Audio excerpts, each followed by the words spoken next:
maybe they're right there with the rest of us, having no idea which way to go on a specific day with the NBA Eastern Conference. Because it changes by the day based on the way the teams at the top of the East are playing. We'll get into that in 1 second here on You Better You Bet, presented by BetMGM. Chris Mack in for Nick Costos today here on Westwood One Sports. You want to be a part of the conversation, 310-840-4910, 310-840-4910.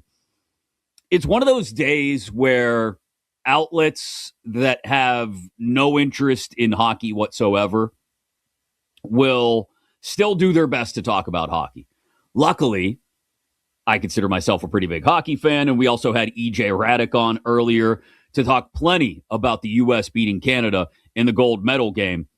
But we will see just how legitimate the hockey fandom is here on You Better You Bet in a couple minutes when we play Country Star or Hockey Player, one of my favorite games from a past show I was on. I will test the guys, Kenny, Bill, Tyler, on just how well they know two things that I don't think anybody in this world, aside from maybe me, has a great wealth of knowledge on at the same time. Like the Venn diagram of country music fans and hockey fans, there's not a lot of overlap between those two circles. I'm in that little sliver, and I'll test the guys on their knowledge. It's really more just to make me feel better after doing a terrible job at naming some of the best brother duos in sports earlier when we brought up Jack and Quinn Hughes of the U.S. Olympic team. But back to Charles Barkley here for just a minute. I think Charles is kind of like the rest of us at this point and doesn't know quite what to do with the top of the Eastern Conference. Look, I was very clear when we talked about this last week, I think it was. I think there are three teams that can come out of the East. I think obviously you've got the established Knicks and the established Celtics. And the Knicks, as long as they stay healthy, and credit to Karl Anthony Towns for showing up in a big way the last couple nights, and the young and up-and-coming Detroit Pistons. Those are the three teams I have. Celtics are going to get Jason Tatum back, we presume, at some point. And so I think that makes them a player as well. They're already a player. They're 5.5 games back of Detroit in that second spot in the Eastern Conference. I am not in on the Cavs because I don't believe that a team that adds James Harden at the deadline is bound to go very far in the spring. But credit to the Cavs, they've looked just fine up until the first quarter yesterday since adding Harden at the deadline. First quarter yesterday in OKC was ugly. Capital UGLY for the Cavs. They were down 28-3 at one point? They were getting stomped. Maybe it was 28-5. They were down 23 at one point in the first quarter. They did storm back, briefly took the lead early in the third quarter, and made it a game. And the Thunder, without SGA, ended up pulling away again and winning.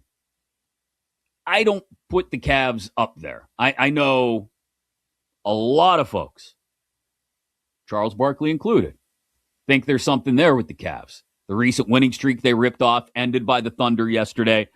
I'm not totally on board with it. And I'm still on board that my team in the East, the team that I want to see come out of the East, and the team that I think has the best shot to come out of the East, is playing tonight at home in a possible NBA Finals preview, hosting the San Antonio Spurs.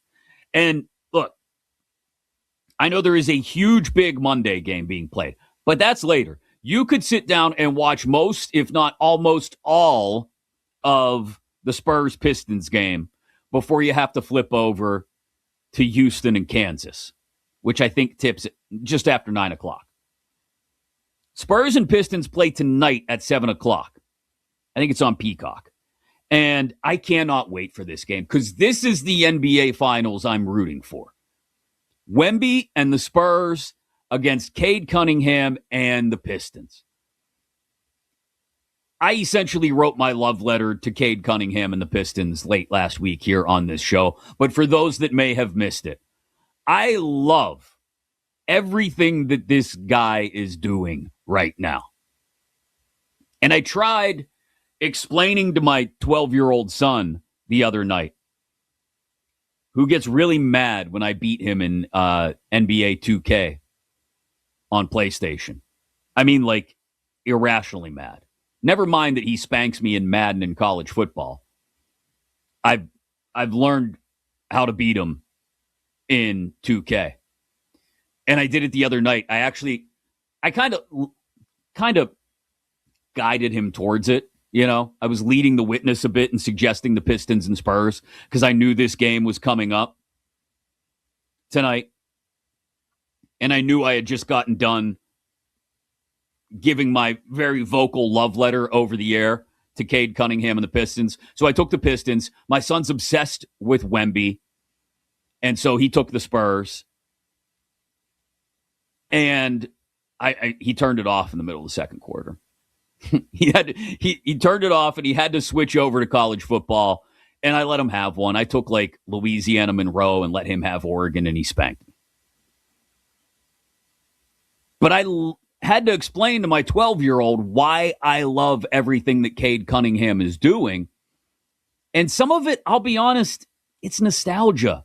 Talked to Nick Friedel about this on Friday, Odyssey NBA Insider, when he joined the show. There is something about the way Cade Cunningham plays that harkens back to before the NBA was take 3 steps over the half-court line and chuck a 25-footer. I get it. The game evolves. Every game does. And the NBA evolved about 15 years ago.